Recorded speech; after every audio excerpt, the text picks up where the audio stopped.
కేంద్రంలో ఆంధ్రప్రదేశ్లో కేబినెట్ పునర్వ్యవస్థీకరణ ఎప్పుడు జరుగుతుందబ్బా?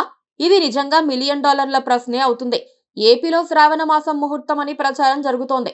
అదే నిజమైతే ఆగస్టులో ఏదో ఒక రోజున కొత్త మంత్రుల ప్రమాణ స్వీకారం ఉండొచ్చు. దాంతో ఎవరు మంత్రులవుతారనే చర్చ బలంగా జరుగుతోన్న వేళ ఉత్తరాంధ్రలోని విశాఖ ప్రాంతం వైపు అందరూ చూస్తున్నారు. ఉత్తరాంధ్ర నుంచి మంత్రయ్యే అవకాశం ముగ్గురిలో ఒకరికి ఉంటుందని చెబుతున్నారు. మాజీ మంత్రి గంటా శ్రీనివాసరావు, టీడీపీ ఏపీ అధ్యక్షుడు పల్లా శ్రీనివాసరావు పేర్లు టీడీపీ జాబితాలో వినిపిస్తున్నారు.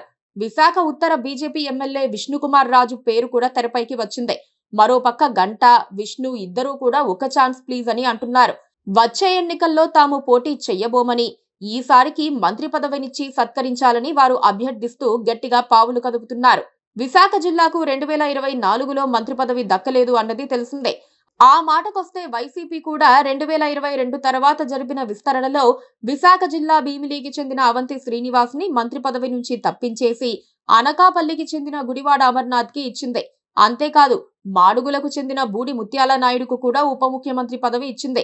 అలా విశాఖ జిల్లాకు గడిచిన 4 ఏళ్లుగా మంత్రి పదవి అన్నది లేకుండా పోయిందని అంటున్నారు. మరో 3 ఏళ్లలో ఏపీలో సార్వత్రిక ఎన్నికలు ఉన్నాయి. దాంతో ఎన్నికల నాటికి విశాఖ జిల్లాను ముందంజలో నడిపించాల్సి ఉంది.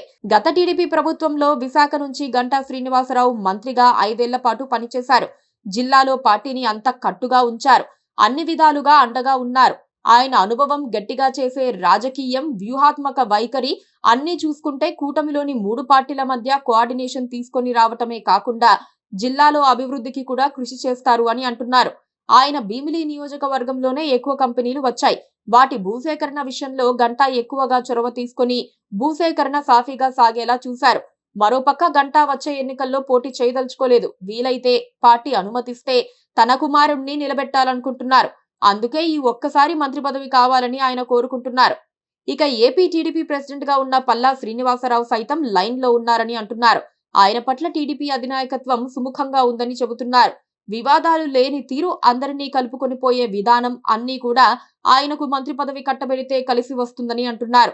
ఆయన బలమైన యాదవ సామాజిక వర్గానికి చెందిన నాయకుడు.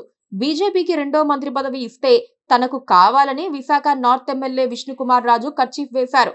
ఆయన కూడా ఇదే లాస్ట్ ఛాన్స్ అని చెప్పుకుంటున్నారు. ప్రస్తుతానికి మంత్రివర్గంలో క్షత్రియులకు చోటు లేని కారణంగా విష్ణుకుమార్ రాజుకు అవకాశం ఇవ్వాలని ఆ వర్గం కోరుతోంది. ఎలాగూ రఘురామకృష్ణరాజుకు అవకాశం లేదు కదా.